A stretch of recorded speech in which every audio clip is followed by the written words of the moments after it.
आज तो बहुत खुश होंगे आप, कैप्टन भी आ गए। कैप्टन पर ही तो आपके नेताओं ने किसानों को भड़काने के आरोप लगाए थे किसान आंदोलन पर, याद है सर?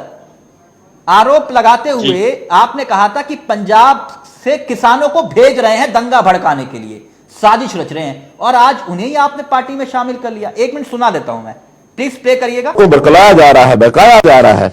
इससे हमारे किसान भाइयों को बहुत ही सावधान रहने की आवश्यकता है।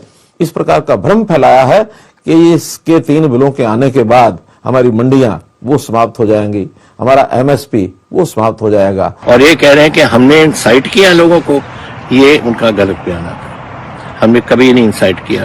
अब हरियाणा में देखो, हरियाणा के किसान सब एजिटेट कर रहे हैं, उनको भी मैं इंसाइट कर रहा हूँ। दिस इज जस्ट किसानों का नेचुरल रिएक्शन। सर ये तो आप ही कह रहे थे ये भड़का रहे हैं किसानों को, दंगा फैलाने की साजिश रच रहे हैं, खालिस्तानी पाकिस्तानी पता नहीं क्या क्या कहा था आपके नेताओं ने, और आज आपने कैप्टन साहब को भी ले लिया। जब वो बिल ही नहीं रहा तो फिर उस पर विरोध की कोई चर्चा क्यों? अब बताइए। मैं आपको सुना देता हूं, एक बयान और है मेरे पास। उन्होंने बकायदा ये कहा था कि हाँ मैंने किसान आंदोलन का समर्थन किया।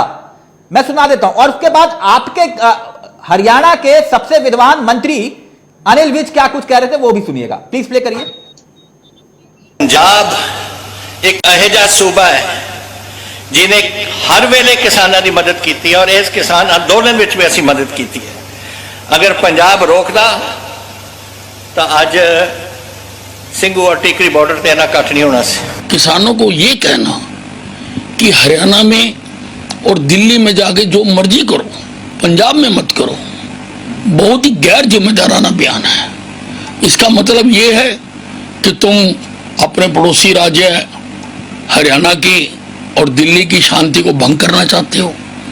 इसका मतलब ये भी है कि किसानों को उकसाने का काम अमरिंदर सिंह जी ने ही किया।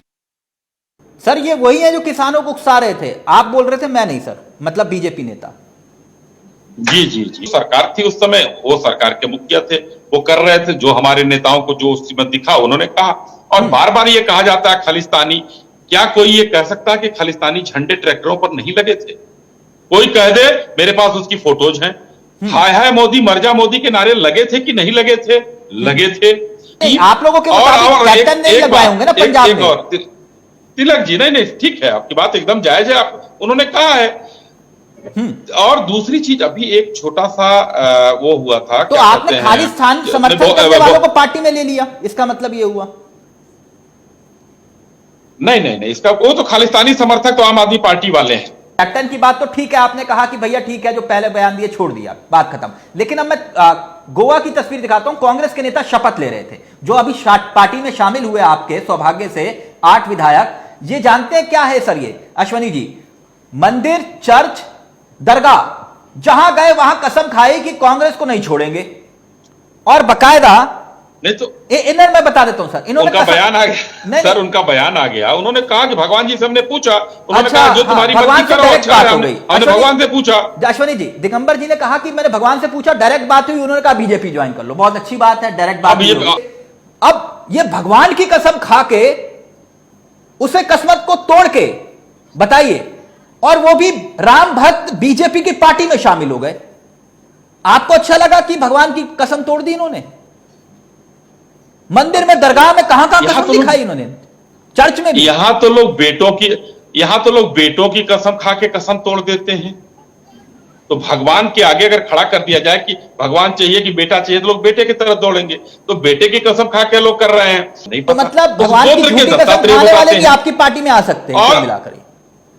नहीं, झूठी कसम खाने वो व्यक्ति सच्चा होना चाहिए। झूठी कसम का क्या मतलब है? व्यक्ति सच्चा है, अपमानित महसूस कर रहा है, आ जाए भाई, हम स्वागत कर रहे हैं उसका। राहुल गांधी के कंटेनर को लेकर, राहुल गांधी के टी शर्ट को लेकर, जूतों को लेकर, पादरी से मुलाकात को लेकर, अब एक और ट्वीट, जिसको मतलब हैरानी होती है उस ट्वीट को देखकर कि मतलब क्या नेताओं की मानसिकता हो गई है। ट्वीट देखिएगा, निर्मल कुमार के ट्विटर हैंडल के मुताबिक वो तमिलनाडु में बीजेपी के आईटी और सोशल मीडिया विंग के प्रदेश अध्यक्ष हैं।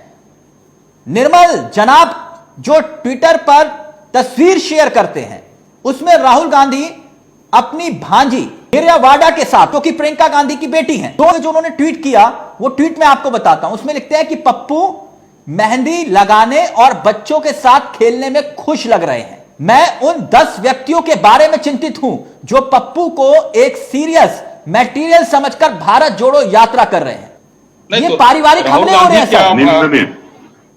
राहुल गांधी पदयात्रा करने गए हैं कि राहुल गांधी नाव चलाने गए हैं कि राहुल गांधी ट्रैक्टर चलाने गए हैं? आप क्या इसे करने जायज गए? मानते हैं ये तो करना पारिवारिक चाहिए। हमले हो रहे हैं? मामा भांजी का रिश्ता है सर। नहीं तो रिश्ता उसके ऊपर कहीं कटाक्ष नहीं है। नहीं, रिश्ते आप के ऊपर तस्वीर कटाक्ष है, शेयर बच्चों करके को इस तरह लेकर की बात कर रहे हैं सर। ये इसे जायज मानते हैं आप? नहीं तो बच्चों, उसमें लिखा है बच्चों को लेकर खुश हैं, यानी कि देश के बारे में चिंतित नहीं है। मामा भांजी के रिश्ते पर कोई कटाक्ष नहीं किया। इसमें कोई ऐसी चीज नहीं है कि जो उन्होंने कहा कि भाई मेहंदी लगवा रहे हैं, चलो ठीक है, उसी में खुश है वो। ये यात्रा क्यों कर रहे हैं भाई? सर, तो नहीं, फोटो आप इस डालना- जायज मानते तो ये हैं? पारिवारिक चीज को फोटो खींच के कहां डालने की जरूरत है अगर भारत जोड़ो यात्रा कर रहे हैं तो? नहीं, पारिवारिक बच्ची के चीज- साथ उनका ये पारिवारिक उनके अपने पिता की पुण्यतिथि है। अगर राजीव गांधी की पुण्यतिथि पर अपनी भांजी के साथ बैठे हुए तो आप ट्विटर पर शेयर करेंगे उसको गलत तरीके से? ये जायज है सर? कोई गलत आपत्तिजनक कोई चीज होती तो वो अभी तक वो अपनी जगह पे नहीं होते जो इन्होंने ये ट्विटर पे डाला है। सर, निर्मल ये कुमार ट्विटर चाहे जो भी डिलीट हो। कर दिया बीजेपी नेता ने। भाजपा किसी ऐसे चीजों को कहीं सपोर्ट नहीं करती है। आप लोगों के सामने वो है जबरदस्ती किसी चीज को मुद्दा बनाना।